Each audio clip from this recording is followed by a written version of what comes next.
Tim Goldstein, autistic adult, and your host for Life in a Neurotypical Universe, where we take a look at life from the perspective of an autistic adult.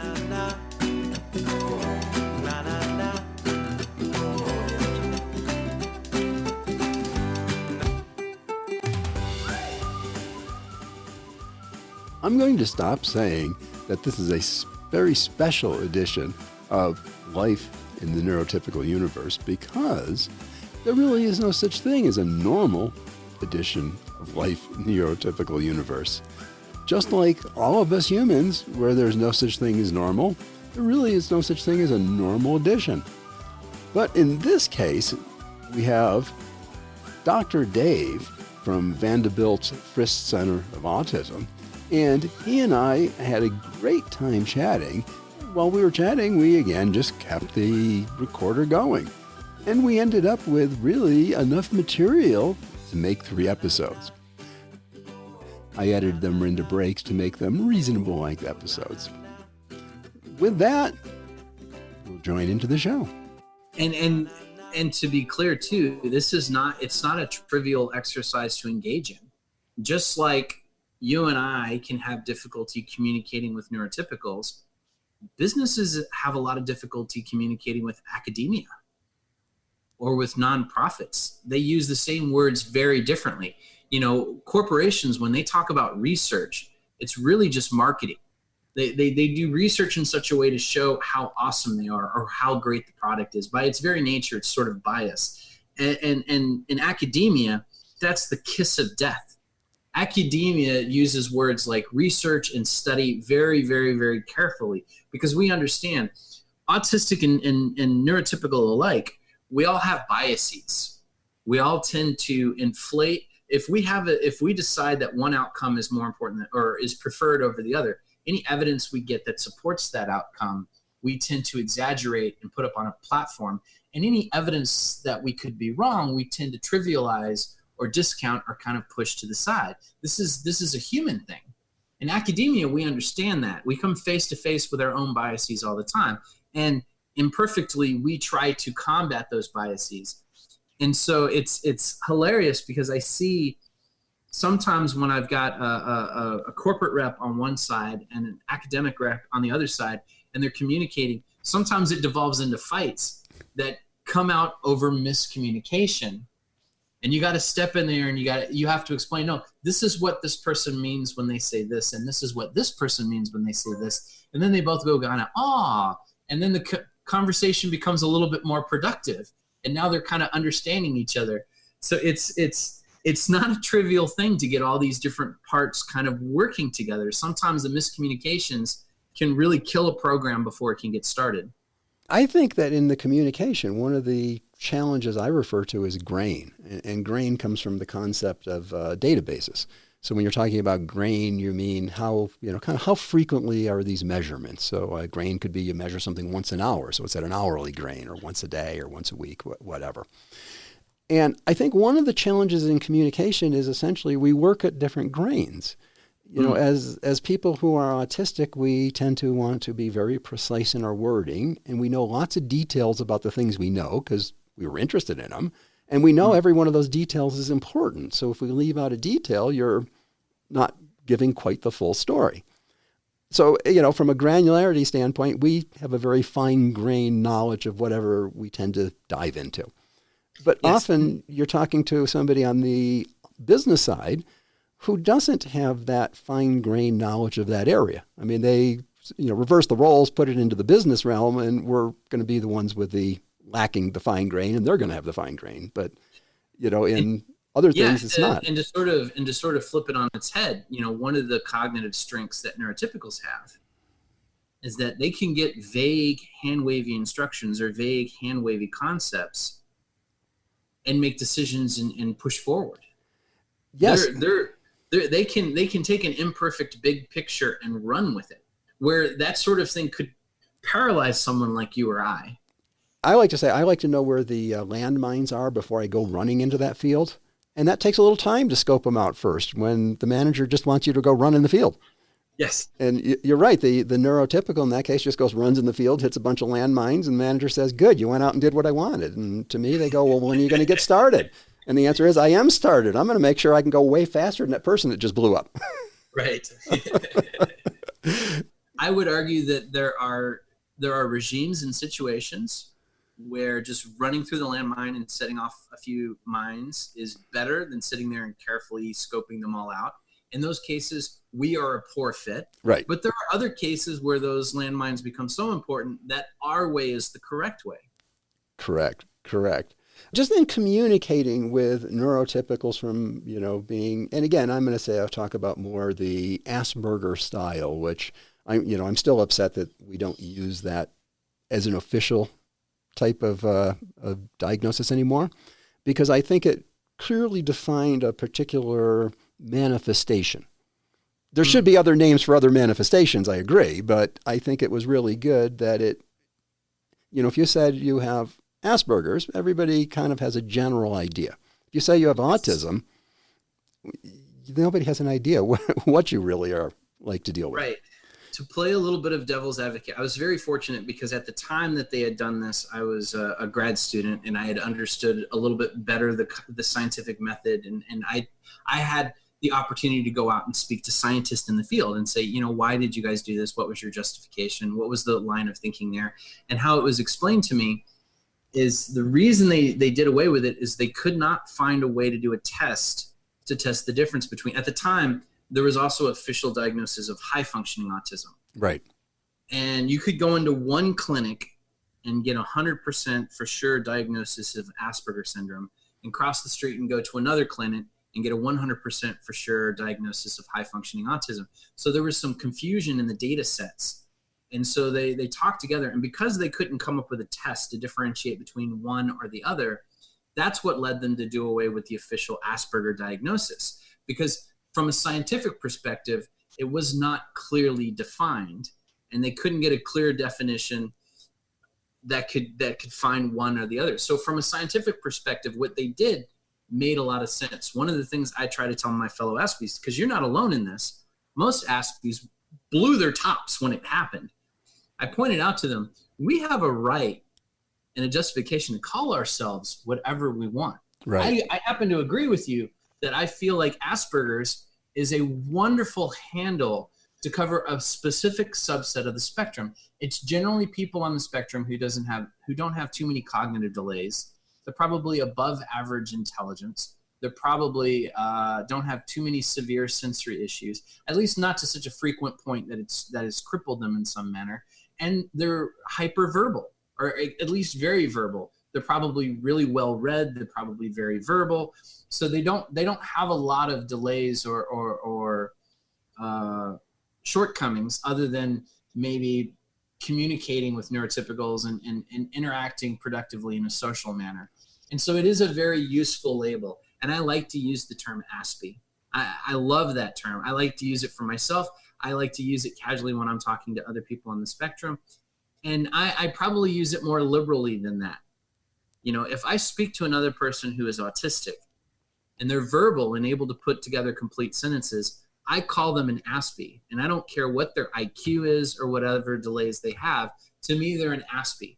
And I use that as a term of endearment. Yeah, I guess I would look at aspie to me is almost, it's agreeing with what you're saying. For most things, in most situations, we have enough capabilities that a neurotypical would not pick up that we're particularly different. But certainly some of that leaks through occasionally.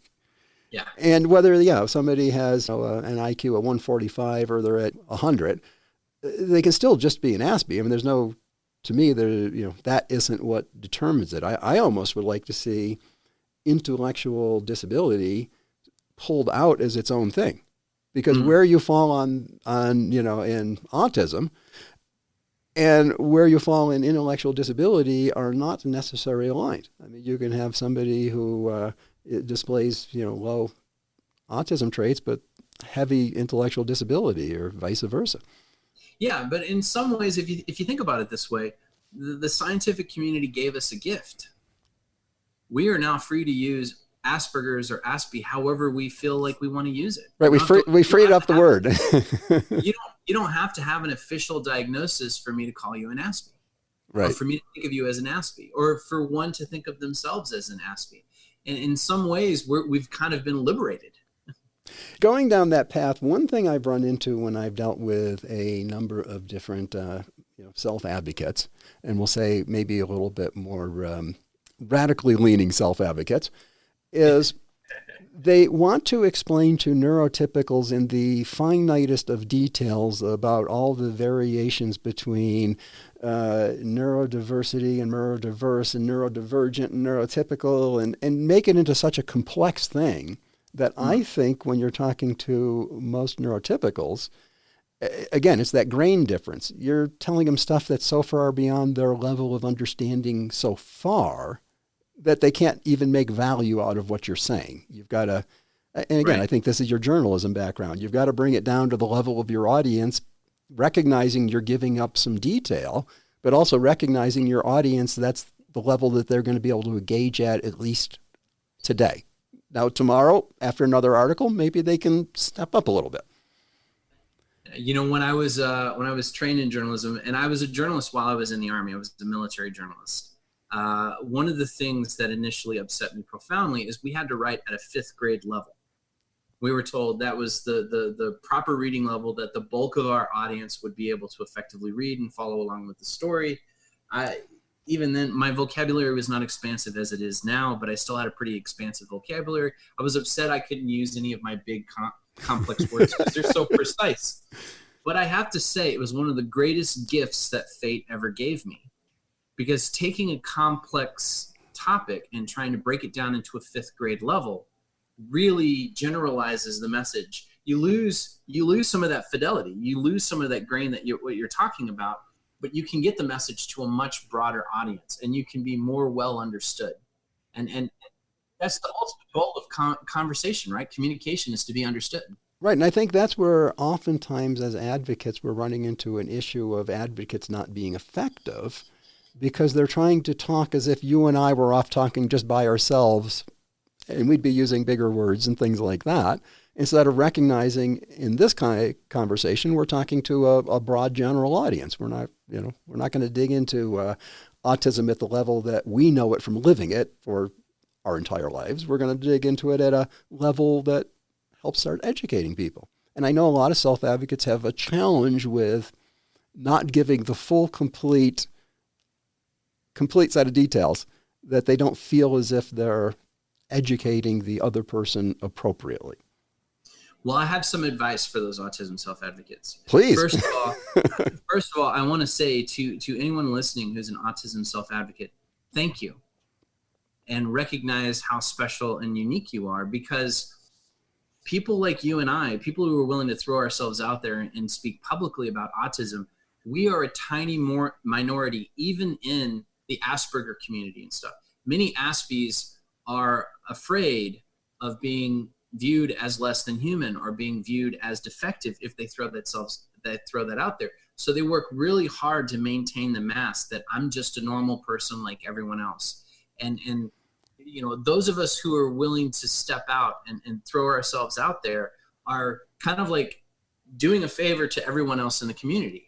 I find it extraordinarily important to be a self-advocate because we put a human face on this issue, this invisible disability. We put a human face on it. We're inviting people to talk to us and get to know us and maybe understand autism a little bit better. You know, the big thing that moved our nation towards the LGBT community's way of thinking to acceptance wasn't that their message was compelling or profound or anything like that. It was because so many individuals in our society personally knew someone of that community, was able to talk to them. They humanized it, put a human face on it. It's a lot harder to discriminate when you have loved ones who are a part of that community, you know, and I think it made people more open-minded and accommodating and accepting. I think the same sort of thing can be true for autism and neurodiversity. You know, if people can't name a single person they've ever talked to who are autistic, then it's just some other thing out there. But if they can think of concrete examples in their own lives, people that they care about, people that they have a relationship to. It makes them more accommodating and accepting. So my advice that I would give to autistic self-advocates after I say, thank you so much for being you, we need you out there, you're fighting the good fight, is, I would suggest you've spent your whole life studying yourself. Most aspies have this in common, right? We figure out pretty early on, there's something different about me, or everybody doesn't make sense. They don't seem to think the way I do. So we spend a lot of time and effort trying to enumerate, trying to puzzle out, well, what about me is different than everybody else? So you are an expert on yourself. You can always say, look, autism is a spectrum. It's a broad range. There are autistic people, like for example, I'm pretty good at math. There are autistic people out there who can't handle algebra, and yet they're still brilliant. Temple Grandin is a PhD, has revolutionized the Caudel industry. She was like the OG of autism self-advocacy. She's just a towering intellect and a powerful person. She struggles with algebra. She has difficulty doing, what I consider to be fairly simplistic math. There's some big differences between me and her. So you can say, I don't represent all of autism, but I'm an example of autism. And in a lot of ways, we're very different from each other. And we're also human beings and all the complexity that brings. But I can tell you about my struggles. I can tell you about my difficulties so we can understand each other better.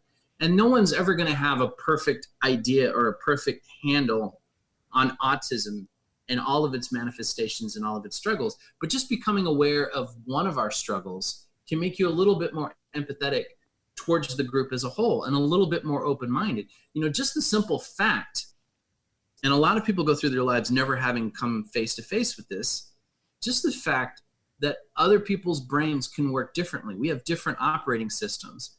And so what's easy for you could be extraordinarily complex and difficult for me, and vice versa.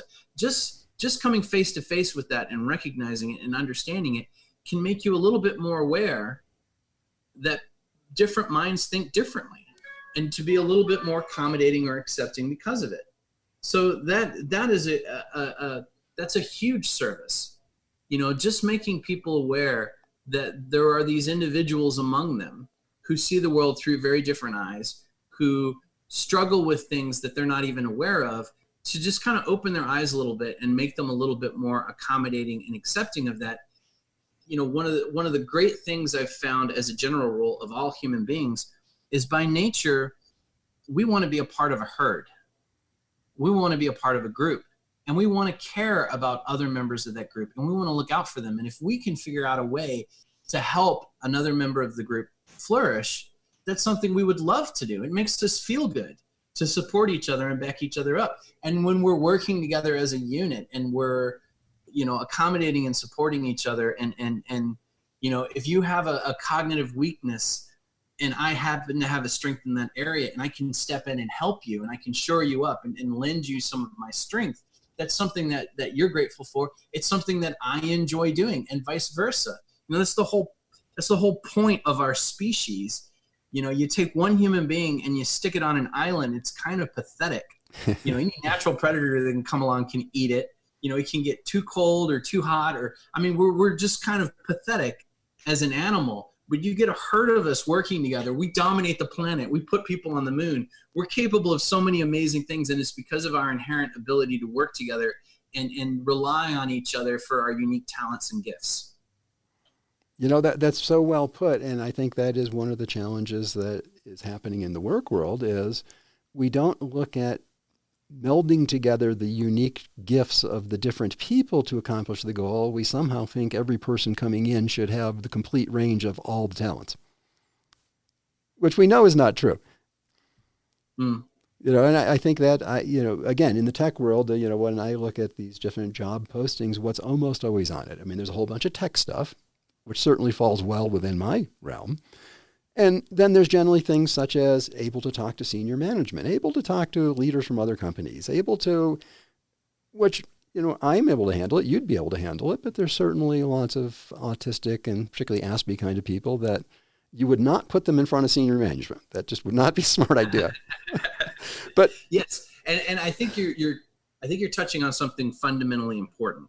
So how do we go forward? How do we make this a better society? How do we integrate these people? Right.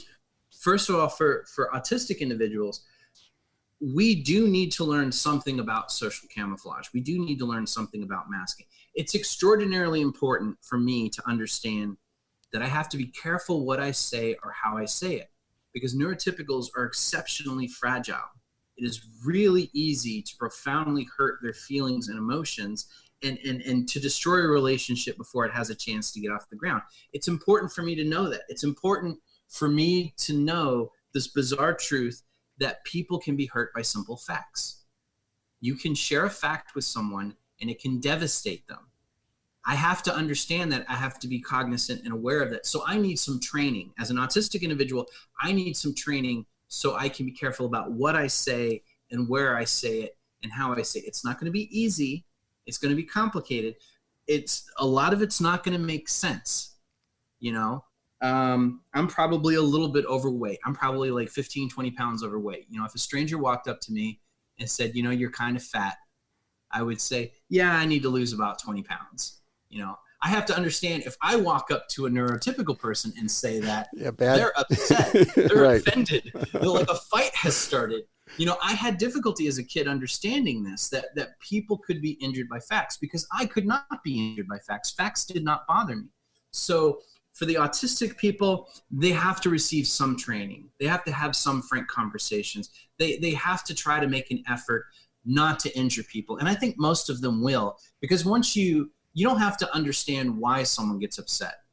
If you understand the simple fact that this particular phrase could be very damaging to this person, we're decent human beings too. We don't want to hurt people. We don't want to offend people.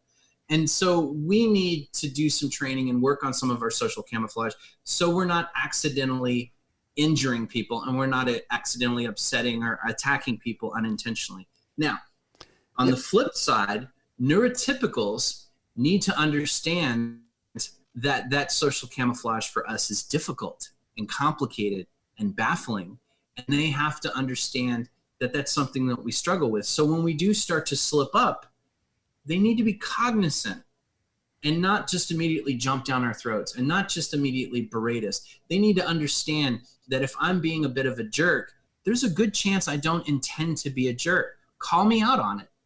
Confront me and say, hey, what you said there was a little rude, or I think it was a little uncouth, or I think it came across as an attack.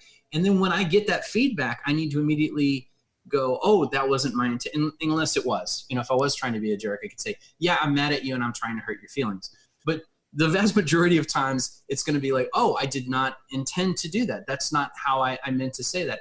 I apologize. I didn't want to hurt your feelings. I was just trying to share something with you. I didn't realize that could be offensive. So that sort of dialogue, in other words, we need to meet somewhere in the middle. Asking an autistic individual to build up a skill set to equal yours or mine is just absurd.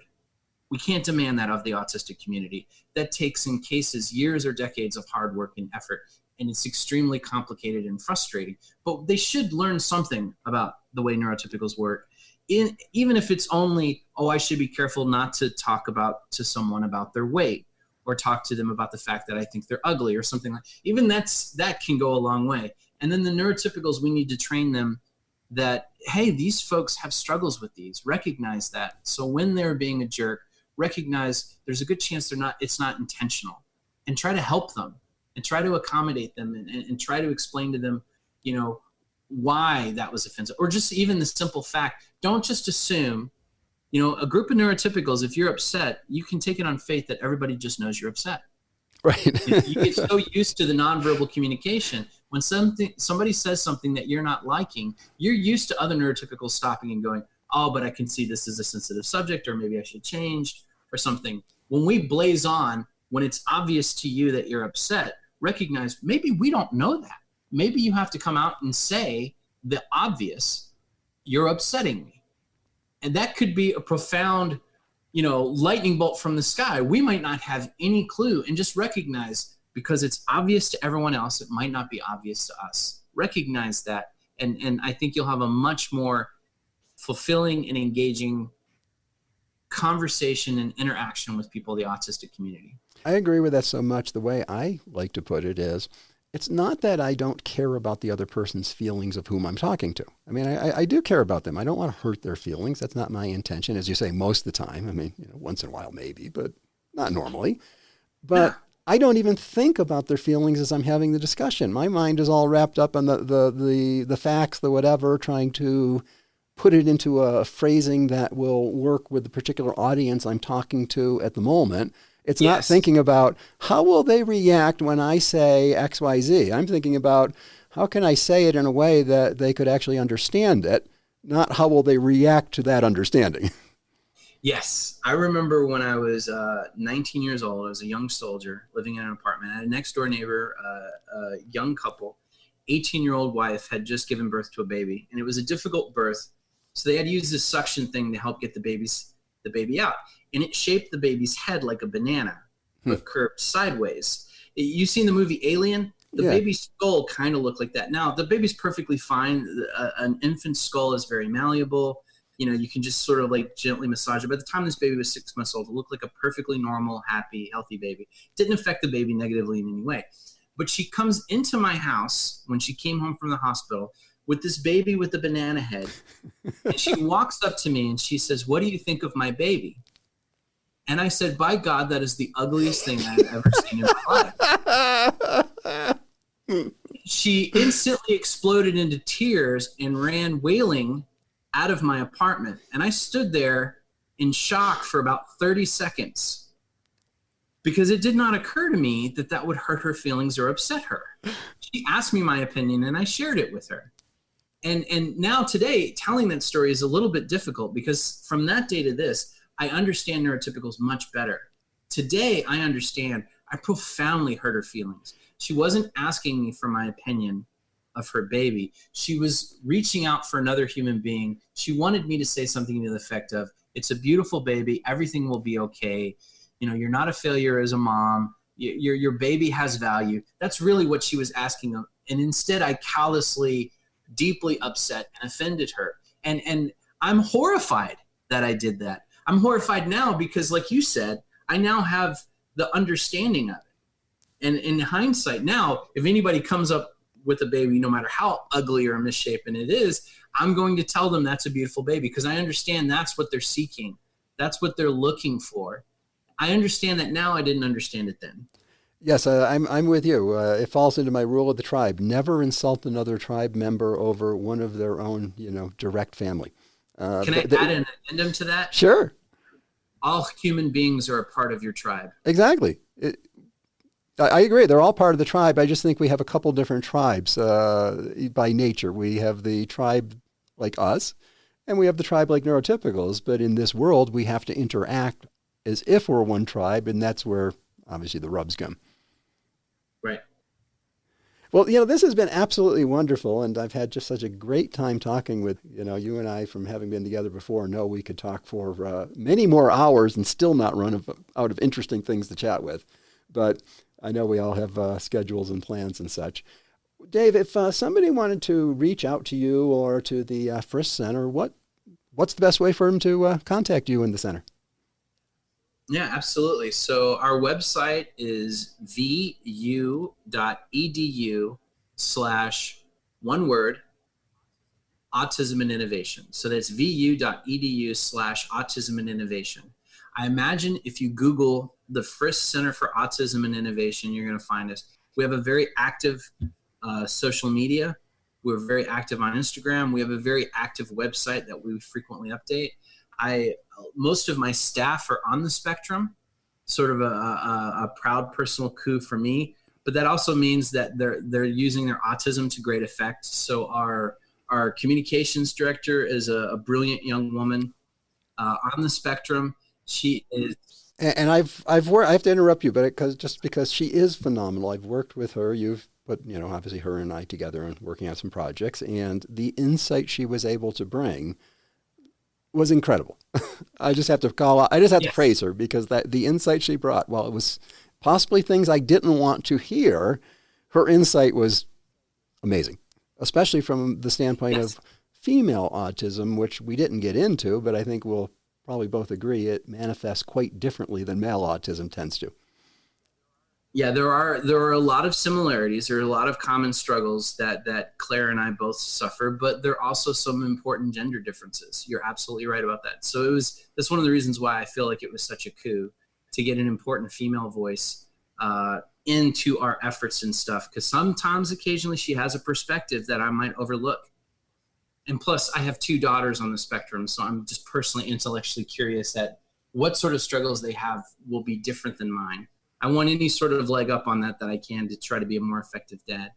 But yeah, they can Google that. They can look up our information. Anyone who's in the Nashville area is welcome to schedule an appointment and sit down. One of the great perks of my job is I get to sit down with my people and talk to them and explore what programs and stuff we have and try to figure out what sort of resources I can point them to help them. Sometimes it's just to sit down and chat. You know, one of the most astounding things for me is most aspies that I meet have never spoken to another aspie. At least not knowingly. And I mean, they may have, but right. Not knowingly, not intentionally, yes. Not knowingly. Now they've for those who are diagnosed as a child, they've met other people on the spectrum, but it might be like in a special ed class with people who are nonverbal or with severe intellectual disabilities. And they'll come to me and they'll say, I don't have a lot in common with those people. I'm like, yeah, but you do have a people out there. You got to meet them and chat with them. I promise you, it's worth doing. Yeah, I agree with you. It's a community that we need to embrace. And one thing I like to say about it that is unfortunate is, unlike the LGBT community, as you mentioned, that was able to get visibility and recognition through the visibility, we just don't have enough good social skills to be a visible society. That's changing. It's getting better. I agree. It's getting better. I predict that is to come. I absolutely predict that. I predict that is to come.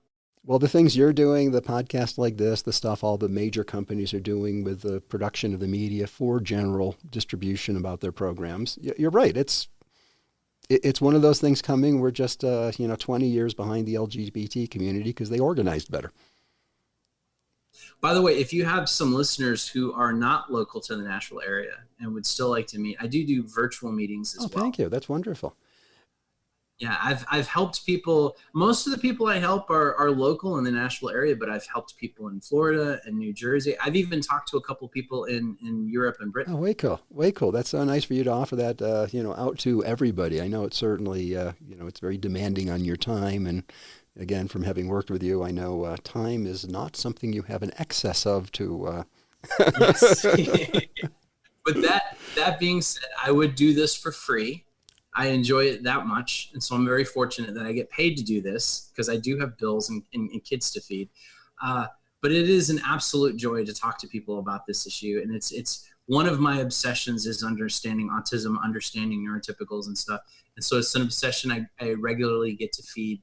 And so if you've got anyone out there who feels like there's something the center could do for them, or they need help, or they just want someone to talk to, I would be delighted to talk to them.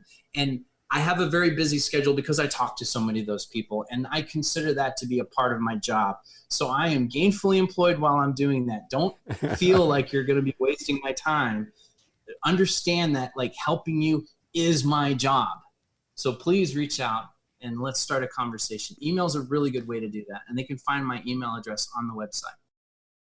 I will actually take and put all of that information, both the Frist Center webpage and your email address right down in the show notes so that it's easy and people don't have to go searching for it. And I would also say, how about employers that are interested in getting involved? Is that somebody that you would be interested in contacting? Yes, absolutely. So a lot of, obviously the bulk of our work with companies right now are with a variety of local, national, and international companies who are committed to forming some sort of neurodiverse program. But we do occasionally hear from companies that are like, hey, this has just come on my radar and I want to be a part of that. Yeah, they are a very important part of the conversation. Literally anyone.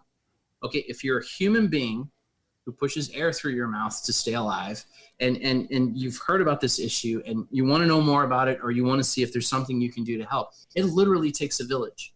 Our success is because we have different members of the community coming to us. They're usually looking for help in some way, or they think they have an idea of some way to fix it, or they want to help. Most of them are both. Most of them want to help. They have something, but they also are looking for help in some way. And we're delighted and thrilled to talk to all of them. Our success is because the village is working together, and we are the most collaborative people on the planet. This problem is never going to be solved. I'm never going to kick my feet up on the desk and throw my hands behind my head and say, well, nailed it, it's done. No, there's always more we could be doing. There's always more people that we could be helping. And that happens by us having conversations and getting together and planning things out and working it out. Yeah, and I know your whole program is super collaborative, not only with the business world, but with other major academic institutions, with government entities. I'm definitely, from my standpoint, familiar. You work with the whole gamut of what it takes to make employment work in this world. So absolutely great. I so much appreciate it, Dave. I hope we can have you back in the future, particularly if you've got something, big or major coming up that you want to talk about. We'd love to have you back because you do bring so much, so much focus on this. And obviously you're deep into the Autism at Work movement. And a lot of people aren't even familiar with it yet. So you're an amazing resource for them. Catch you up. Let's see. We got a $3 million grant to support graduate students doing autism-related research. And we're going to use that grant actually to hire a lot of autistic grad students working on autistic research. So that was a real coup for us. I'm really excited about that. And we just got a $1 million grant to do autism-related research that leads to commercialization of some sort of product or something that helps neurodiversity or autism in the workforce. So those are two of some of the latest news items that just came out in the last few months. Wow. So you're not just doing academic-y kind of things. You're doing real impactful things that touch the real world and, make a difference today. Yeah. If it's related to autism and neurodiversity in the workforce, however tentatively or tangentially it's related to that, we're interested in it, and we're looking for programs, solutions, and so forth. Perfect. So everybody that is out there that hears this, if you know somebody or you are one of those people that fall under those categories, just look in the show notes and reach on out to the Frist Center and to Dave, and they'll take advantage of your knowledge and help share their knowledge with you. We hope that you've enjoyed another episode of Life in a Neurotypical Universe. Please, if you enjoyed this, share it with your friends. Go take their phone and subscribe them. It will help us all out. If you want to know more about neurodiversity or have any questions for me, you can reach me at my website, timgoldstein.com, where I'll be more than glad to help you as best I can to navigate through the neurotypical universe.